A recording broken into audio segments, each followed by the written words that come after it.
প্রিয় বন্ধুরা, তোমাদের সবার জন্য একটি গুরুত্বপূর্ণ আপডেট। তোমরা অবশ্যই জানো, গত কয়েক মাস আগে আমাদের পশ্চিমবঙ্গে শুরু হয়েছিল ভোটার ভেরিফিকেশন প্রক্রিয়া, যার জন্য আজকের মানে 28শে ফেব্রুয়ারি 2026 তারিখে ফাইনাল ভোটার লিস্ট প্রকাশ করা হয়েছে। এবার এই নতুন ভোটার লিস্ট ডাউনলোড করে প্রত্যেককে চেক করতে হবে তাদের নাম এবং তার পরিবারের সমস্ত সদস্যের নামটা রয়েছে কিনা। কারণ এখানে এই ফাইনাল লিস্টের নামটা না থাকলে পরবর্তীতে কিন্তু অনেক রকম সমস্যা হবে।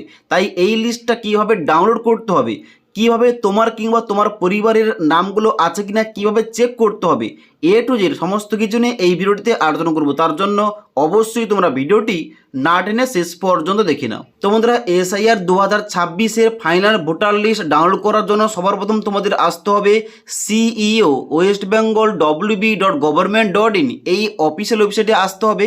এই অফিসিয়াল ওয়েবসাইটে আসার পর নিচের দিকে আসতে হবে। নিচের দিকে আসার পর এখানে যে প্রথম একটা অপশান দেওয়া রয়েছে ইলেক্টর বলে, এই ইলেক্টর অপশানটায় ক্লিক করতে হবে। ইলেক্টর অপশানে ক্লিক করার সঙ্গে সঙ্গে পরবর্তী একটা পেজ খুলবে, যেখানে তোমরা নিচের দিকে আসবে। নিচের দিকে আসার পর এখানে একটা অপশান দেওয়া রয়েছে ডাউনলোড ইলেক্টোরাল রোল, এই অপশানটায় এখানে ক্লিক করতে হবে। এই অপশানটায় ক্লিক করার সঙ্গে সঙ্গে পরবর্তী একটা পেজ খুলবে, যেখানে তোমাদের অবশ্যই ডিস্ট্রিক্ট এবং তার সঙ্গে সঙ্গে বিধানসভা কেন্দ্রের নামগুলো সিলেকশন করে তোমাদের লিস্টটা ডাউনলোড করতে হবে। এবার পরবর্তী পেজটা খোলার পর এখানে কিন্তু তোমাদের স্টেটের জায়গায় ওয়েস্ট বেঙ্গল অটোমেটিক সিলেকশন থাকবে। এবার এখানে তোমাদের ইয়ার অফ রিভিশনের জায়গায় এখানে তোমাদের 2026 সিলেকশন করা থাকবে এবং এই যে রোল টাইপ দেওয়া রয়েছে এখানটায় ক্লিক করবে। ক্লিক করার পর এখানে তোমাদের দুটি অপশন দেওয়া রয়েছে, একটা হচ্ছে এসআইআর ড্রাফট রোল 2026 এবং ঠিক তার উপর রয়েছে এসআইআর ফাইনাল রোল 2026। তোমরা কি করবে, এই ফাইনাল ভোটার লিস্ট ডাউনলোড করার জন্য এখানে এসআইআর ফাইনাল রোল 2026 এই অপশানটাই সিলেকশন করবে। সিলেকশন করার পর ডান দিকে ডিস্ট্রিক্ট মানে তোমার জেলার নামটা সিলেকশন করতে হবে। এবার জেলার নামটা সিলেকশন করার পর এখানে নেক্সট রয়েছে অ্যাসেম্বলি, যেখানে কিন্তু তোমার বিধানসভা কেন্দ্রের নামটা সিলেকশন করতে হবে। তোমার বিধানসভা কেন্দ্রের এখানে নাম্বার কিংবা নামটা কি রয়েছে এখান থেকে তোমাদের ওইটা সিলেকশন করতে হবে।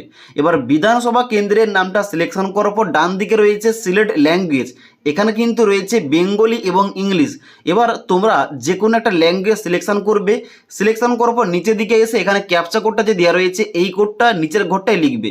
লেখার পর এখানে কিন্তু তোমাদের নিচের দিকে আসতে হবে।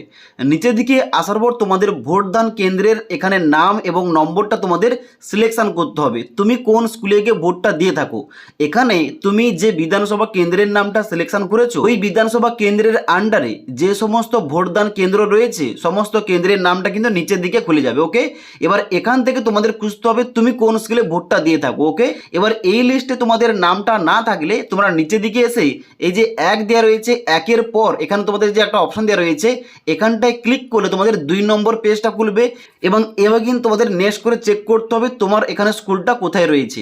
এবার যে স্কুলে তুমি ভোটটা দিয়ে থাকো ওই স্কুলের বাম সাইডে দেখতে পাচ্ছ এখানে তোমাদের একটা ঘর দেওয়া রয়েছে, এই ঘরটায় এইভাবে তোমরা চেকমার্ক করবে কিংবা সিলেকশন করবে। ওকে, তো এখানে কিন্তু স্কুলের নামটা সিলেকশন হয়ে গেল। সিলেকশন করার পর উপরের দিকে আসবে। উপরের দিকে আসার পর এখানে কিন্তু ক্যাপচা কোডটা আবার তোমরা পুনরায় এন্ট্রি করবে এবং ডান দিকে ডাউনলোড সিলেক্টেড পিডিএফ এই অপশনটায় ক্লিক করতে হবে। এবার ডাউনলোড সিলেক্টেড পিডিএফ অপশানটায় ক্লিক করার সঙ্গে সঙ্গে একটা পিডিএফ তোমাদের মেমোরি কার্ডে সেভ হয়ে যাবে কিংবা ডাউনলোড হয়ে যাবে এবং ওই পিডিএফটা ওপেন করে তোমাদের চেক করতে হবে তোমার নাম কিংবা তোমার পরিবারের সদস্যের নামগুলো আছে কিনা।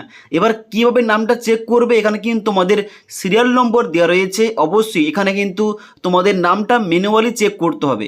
এবার এসআইআর কাগজপত্র জমা দেওয়ার সময় তোমাদের যে এখানে ফর্মটা ফিল আপ করতে হয়েছিল তোমাদের ওইখানটায় যে সিরিয়াল নম্বর ছিল ওই সিরিয়াল নম্বর অনুযায়ী এখানে কিন্তু তোমাদের নামটা সার্চ করতে পারো কিংবা তোমার পরিবারের সমস্ত সদস্যের নামগুলো আছে কিনা এখান থেকে তোমরা চেক করতে পারো।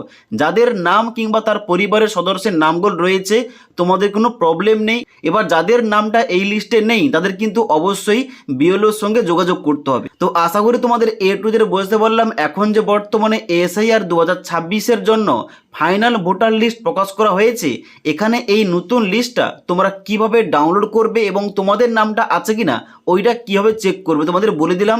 যদি এই সম্বন্ধে কোনো কিছু কোয়ারিজ থাকে নিচে কমেন্ট করতে পারো। তাছাড়া আজকের এই ভিডিওটির আপডেট তোমাদের ভালো লেগে থাকলে একটি লাইক করবে এবং বন্ধুদের অবশ্যই ভিডিওটি শেয়ার করে দেবে।